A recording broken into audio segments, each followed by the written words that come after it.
Truth of the share market channel में सभी दर्शकों का स्वागत है। मैं भवनेश अग्रवाल। कल मैंने जो वीडियो लॉन्च किया था उसमें मैंने सन 1986 तक की शेयर बाज़ार के कुछ इवेंट्स बताए थे, लेकिन 86 तक सारे इवेंट नहीं बता पाए थे। समय के अभाव में समय 15 मिनट का पूरा हो गया था। अब उसमें से कुछ इवेंट जो रह गए थे मैं पुनः बताता हूँ और मैं आगे बताऊँगा। आज सन 1986 के आसपास जो सन 1986 में जो बजट आया उसमें कुछ इस प्रकार के प्रावधान आए कि एक तो जीरो टैक्स कंपनी प्रपोजल आया, यानी जो कंपनियां टैक्स नहीं देती थी, इनकम टैक्स नहीं देती थी, उन कंपनियों के लिए प्रावधान किया गया कि 10% कर तो इनकम टैक्स तो उन कंपनियों को देना ही देना होगा, मतलब चाहे उनको कितने भी एग्जम्पशन दे रखे हैं टैक्स लॉ के अंदर। नंबर 2, कुछ जो प्रोडक्ट थे, आइटम थे, उन पर कस्टम ड्यूटी घटा दी गई, इंपोर्ट खोल दिया गया इन चीज़ों का। तो बट नेचुरल स्वदेशी जो उत्पादक थे, जो डोमेस्टिक मैन्युफैक्चरर थे, उनको नुकसान होना ही होना था। और नतीजा ये रहा कि रिलायंस पॉलिस्टर फाइबर का मैन्युफैक्चरर था और पॉलिस्टर फाइबर की भी ड्यूटी घटा दी गई।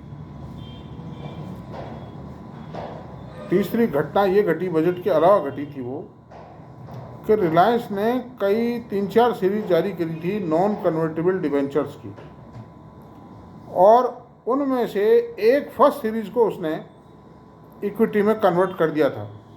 हालांकि नॉन कन्वर्टेबल डिबेंचर के अंदर कोई ऐसी कंडीशन नहीं थी कि भाई इसको इक्विटी में कन्वर्ट कर दिया जाएगा।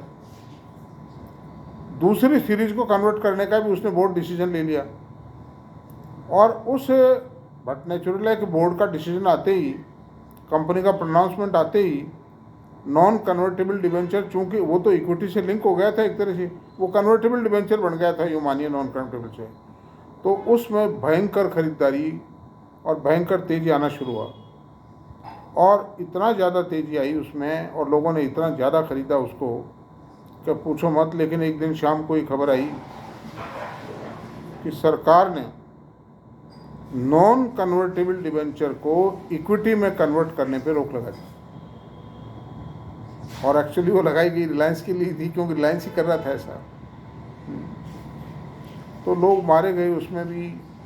रिलायंस का शेयर भी 400 रुपये चलता था, इन सब घटनाओं के कारण वो 60 रुपये पे आ गई। और रिलायंस की स्थिति बहुत ख़राब हो गई थी, बाज़ार की स्थिति भी ख़राब हुई इन सब प्रावधानों के कारण। कई तरह के प्रोविजंस थे मतलब उसमें। और जब मार्केट को ये पता पड़ता है कि सरकार इकोनॉमी को डाउन करना चाहती है, शेयर बाज़ार के प्रति सरकार का रवैया नेगेटिव है, तो बट नेचुरल है मार्केट में जो ऑपरेटर्स हैं, बड़े बड़े इन्वेस्टर्स हैं, पीछे हट जाते हैं। और उस वक्त कोई बहुत बड़े इन्वेस्टर तो बाज़ारों में थे नहीं, एनआरआईज भी नहीं थे, एफआईज भी नहीं थे, डोमेस्टिक इंस्टीट्यूशन में म्यूचुअल फंड भी नहीं थे, मतलब केवल एलआईसी था, ये 2-3 जनरल इंश्योरेंस कंपनीज थी, यूनिट ट्रस्ट ऑफ इंडिया था, बस इंस्टीट्यूशन में यही थे।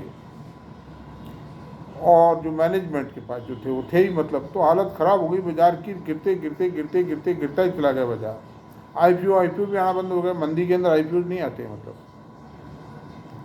खैर वो दुख है। फिर हुआ क्या कि इन सब चीज़ों को देखकर विश्वनाथ प्रताप सिंह जी को वित्त मंत्री के पद से शिफ्ट किया, उनका पोर्टफोलियो, उनको बनाया गया रक्षा मंत्री, और भारत के नए वित्त मंत्री बने नारायण दत्त तिवारी। ये एक थोड़ा सा सॉफ्ट मतलब एटीट्यूड के आदमी थे, कोऑपरेटिव एटीट्यूड था इनका इंडस्ट्री ट्रेड के प्रति। तो इन्होंने इन सब चीज़ों को ठीक किया, मतलब। और शायद जो जीरो टैक्स कंपनी प्रपोजल था उस पर एक कमेटी बनाई गई थी, उस कमेटी की रिपोर्ट भी शायद आई नहीं, बरसों तक वो भी अटका रहा था। बहुत बाद में चल करके उसको जीरो टैक्स कंपनी बिल्कुल लागू कर दिया था कि वह 10% टैक्स तो देना ही पड़ेगा, वो लागू कर दिया था बाद। अब सवाल ये उठा कि वो चलते चलते यानी हाउ मंदी के अंदर टाइम पास हो गया, बाजार की सारी एक्टिविटीज़ बंद हो गई थी। 20 मार्च सन 1988 को बाजारों में तेजी आना शुरू हुआ और धीरे धीरे धीरे धीरे बाजार में खरीदारी और सर्वाइवल आया। कुछ IPO आना शुरू हुए, कुछ एग्जिस्टिंग शेयरों में तेजी आई, बाजार दोबारा से एस्टेब्लिश होना शुरू हुआ। मतलब तो होते होते होते होते बाजार काफ़ी तेज़ी में आ गए। 89 आते आते बाजार काफ़ी तेज़ी में आ गए और सन 90 तक तो बहुत तेज़ी पे आ गए। और ये HDFC लिमिटेड, ICICI लिमिटेड, इनके जो IPO थे ना वो सन 90 के आसपास ही आए थे। और HDFC लिमिटेड के IPO को लोगों ने समझे नहीं, लोगों ने सस्ते दामों में बेच दिया, बेच करके लगा दिया या आने के बाद बेच दिया। 110 100 पेड अप शेयर था, ICICI का भी था और HDFC लिमिटेड का 100 पेड अप शेयर थे। 100 रुपये प्रीमियम पे, 110 रुपये प्रीमियम पे, यानी दुगने हो गए। फर्म अलॉटमेंट थे। Peoples were very happy to see कि हमको तो बहुत अच्छा पैसा मिल गया। दोनों ही शेयरों में तेजी आई। ICICI के शेयर में तो इतनी ज़्यादा तेजी आई, हर्षद मेहता का टाइम था, वो पता ही जब पड़ा हर्षद मेहता का टाइम है। उससे पहले एक Bombay suburban electric supply company थी जिसको रिलायंस इंडस्ट्रीज ने टेक ओवर कर लिया था, एक्वायर कर लिया था, और उसका एक कन्वर्टेबल डिबेंचर का इशू आया। और कन्वर्टेबल डिबेंचर के इशू में हुआ क्या कि लोगों ने वही एडवांस बेच करके लगाते थे IPO में, ग्रे मार्केट में बेचते थे, एप्लीकेशन लगा देते थे। एक टेंडेंसी थी, मैं भी यही करता था। बाजार से शेयर जो खरीदते थे वो अलग सब्जेक्ट था, लेकिन IPO मार्केट में जनरल टेंडेंसी थी बेचो लगाओ और आ जाए डिलीट दे दो, कोई शॉर्ट पड़ता है बाजार से कवर कर दीजिए। तो हमने भी बेच दिए, लोगों ने भी बेच दिए और उसमें खरीदारी शुरू हुई। तो देखिए ऐसा उस शेयर की कोई खास वर्थ तो थी नहीं उस समय।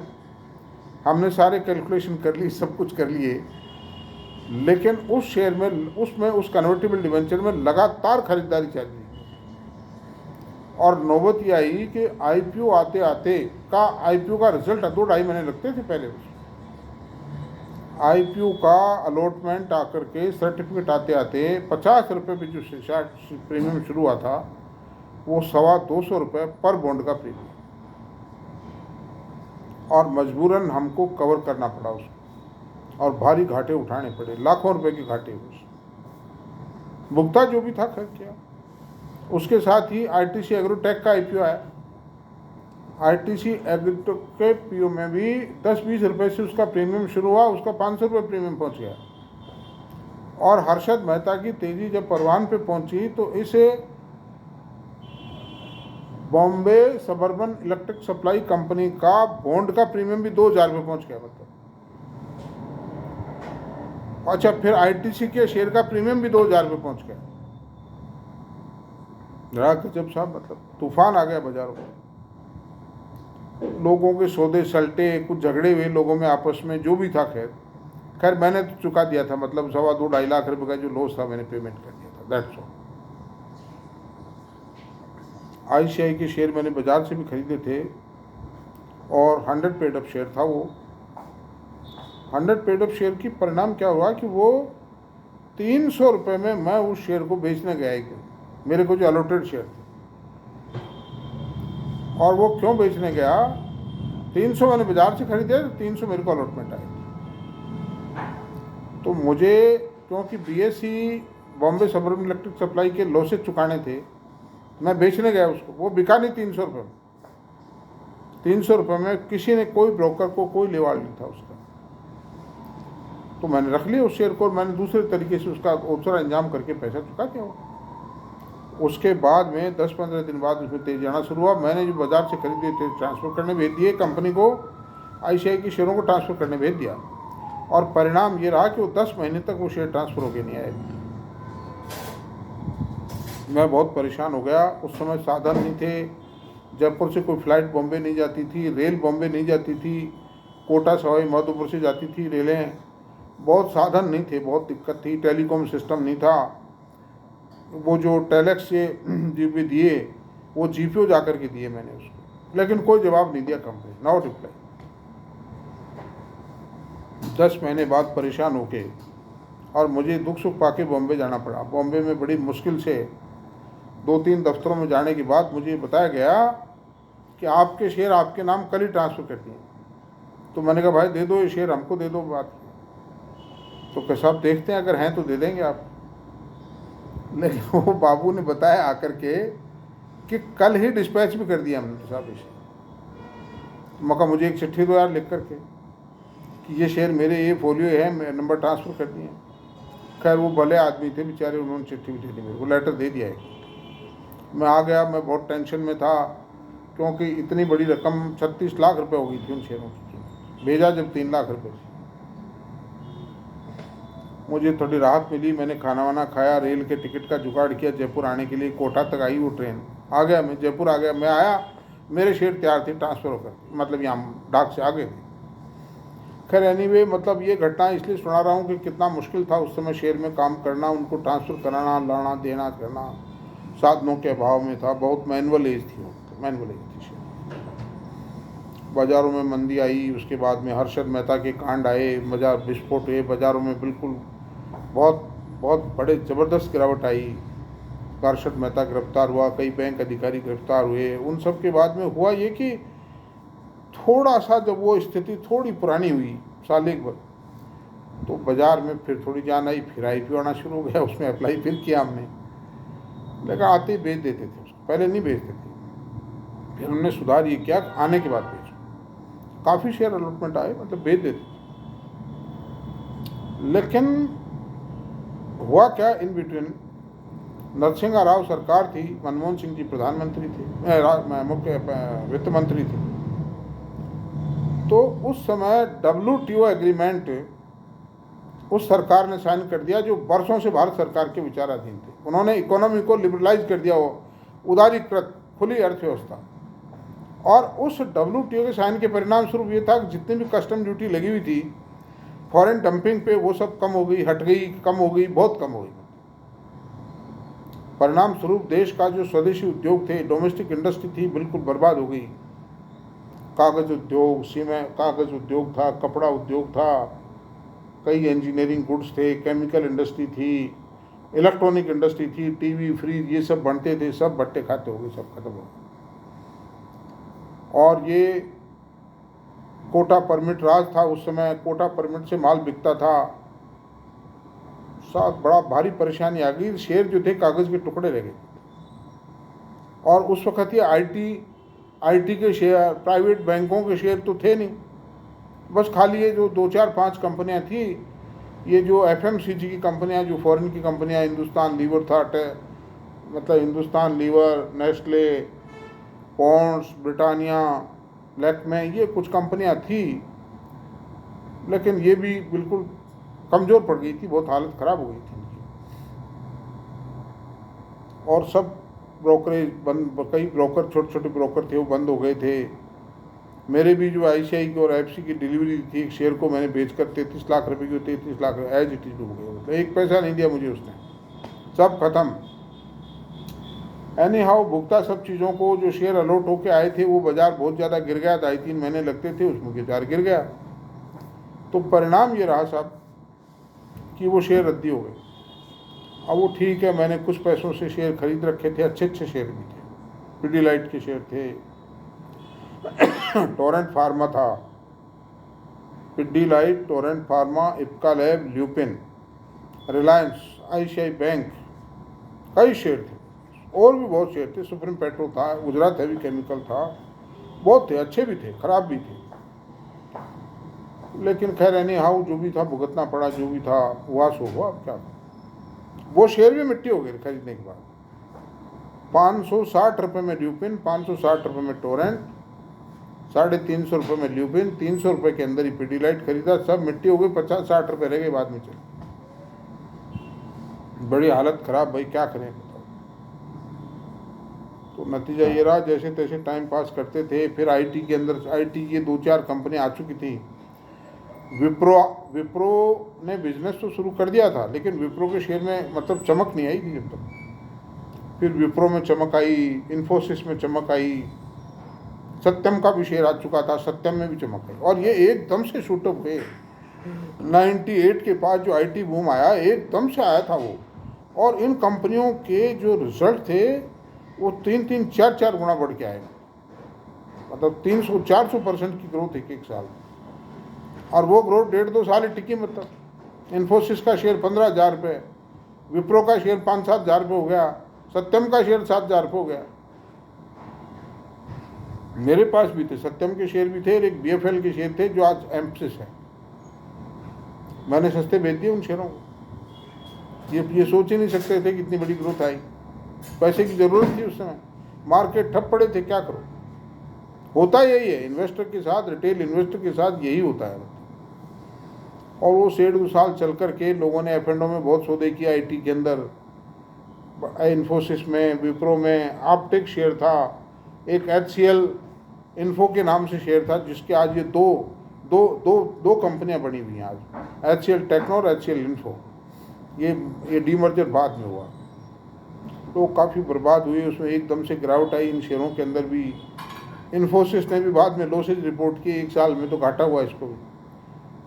बट और आईटी कंपनियों का भी एक तरह से बढ़िया बन गया था। मतलब खैर फिर यानी टाउ पास हुआ सन 2003 के आसपास। अटल बिहारी सरकार भी आ गई थी, मतलब सन 2000 के आसपास। लेकिन बाज़ार के हालात, अर्थव्यवस्था के हालात इतने ज़्यादा ख़राब हो गए थे, इंडस्ट्री इतनी ज़्यादा डैमेज हो गई थी कि वो एकाएक नहीं उठ सकती थी। सरकार, कोई भी सरकार चाहे कितने भी प्रयास कर ले, बहुत किया तो अच्छे के लिए था और आगे चल के हुआ भी अच्छा। आर्थिक उदारीकरण का जो कदम था, लेकिन चूंकि एक मेजर सर्जरी थी इकोनॉमी की, तो मेजर सर्जरी एक बार तो तकलीफ देगी। मतलब और तकलीफ हुई, बहुत तकलीफ हुई लोगों को। ट्रेड एंड इंडस्ट्री बर्बाद हुई, देश के कल कारखाने बंद हुए, यहाँ के बिजनेसमैन को कोटा परमिट राज में आदत थी, एक्सपोर्ट कर नहीं पाता था, क्योंकि वो कंट्री ये कहते थे कि हमसे कुछ तो लो आप ये कहते हो वो ले लो, आप भी तो लो कुछ। तो उसके बाद में धीरे धीरे जो भी सामान, जो फैक्ट्रियाँ बची थी, कल कारखाने बचे, उन्होंने थोड़ा बहुत एक्सपोर्ट चालू किया। अटल बिहारी सरकार ने आके सरकार को संभाला, हालात जो थे ठीक हुए, और जो भी था तो कुल मिलाकर के सन 2003 से थोड़ी सी बाज़ारों में तेज़ी शुरू हुई। और इसमें ही, इसी परिप्रेक्ष्य में आपको ये बातें मैं इसलिए बता रहा हूँ आपको कि ये आगे चल के जो मेरे वीडियो जाएंगे, जहाँ मैं आपको एक educative principles, analysis, how to identify a share, how to identify the good share, ये कहना पर्याप्त नहीं। बहुत से एनालिस्ट कहते हैं सब बढ़िया शेयर खरीदो। अरे भाई बढ़िया शेयर या तो आप बताओ, तो आप बताते हो वो शेयर तो बदमाशी है, उसमें तो टूट जाते हैं। आप उस इन्वेस्टर को ये सेटिस्फाई भी कीजिए कि आप जो शेयर बता रहे हो ये अच्छा किस तरह से है, आप कैसे अच्छा मानते हो, आप ये बताइए, आप उसको खुल के बताइए, डिटेल में बताइए। तो ये सारी चीज़ें उदाहरण के रूप में, इनमें से भी बहुत सी चीज़ें और डिटेल निकल के आएंगी आगे।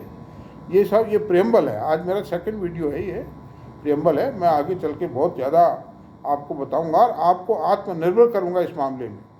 जो मेरे वीडियो को फर्स्ट 50 एपिसोड सुन लेगा जो आदमी, उसको किसी भी पीएमएस सर्विसेज के पास जाने की आवश्यकता नहीं होगी। वो खुद के बलबूते पर ये पहचानेगा, बहुत सरल तरीके से पहचानेगा, आसानी से पहचान लेगा, 15 मिनट की स्टडी में पहचान लेगा कौन सा शेयर अच्छा है, कौन सा बुरा है। लेकिन आपको बड़ी तसल्ली से सुनना पड़ेगा, रोज़ाना मेरे वीडियोज़ को अटेंड करना पड़ेगा, ये आपको तकलीफ़ करनी पड़ेगी। मुझे कोई पैसे टेके का कोई लालच नहीं है, कोई फीस, मेंबरशिप, कुछ भी नहीं है। निश्चिंत रहिए, मेरा उद्देश्य शेयर के निवेशकों की सेवा करना, इक्विटी कल्ट को डेवलप करना है देश में, ताकि हर व्यक्ति सुख पाए। बैंक की एफडीआर से कुछ नहीं मिलना है, मिलेगा तो शेयर बाजारों में मिलेगा, म्यूचुअल फंडों में मिल सकता है पैसे। इसलिए आप अपनी बचतों को, ताकि आप प्रॉपर वे में इन्वेस्ट करो, आपके साथ कोई धोखाधड़ी नहीं हो, वो सब सावधानियां मैं बताऊंगा। निश्चिंत रहिए। आदमी चाहे छोटा हो चाहे बड़ा हो, ज्ञान का किसी के भी ठेका नहीं। बड़े से बड़े आदमी भी एक्चुअली क्या है कि उनका तो एक रुतबा है, और वो आते हैं टीवी पे भी आते हैं, आधी अधूरी बातें कह के चले जाते हैं, उनसे कोई सार्थकता नहीं। आप एज ए टीचर और स्टूडेंट का, मैं ये नहीं कहता कि मैं कोई आपका बहुत पेरेंट बन जाऊंगा या आपका गुरु बनूं, ऐसा कुछ नहीं है। मेरा ड्यूटी है प्रोटेक्ट। मैं आपको बताऊँ, ठीक है, आज इतना ही रहने देते हैं, फिर कल बात करते हैं। Thank you very much. ये बंद कैसे करना भाई?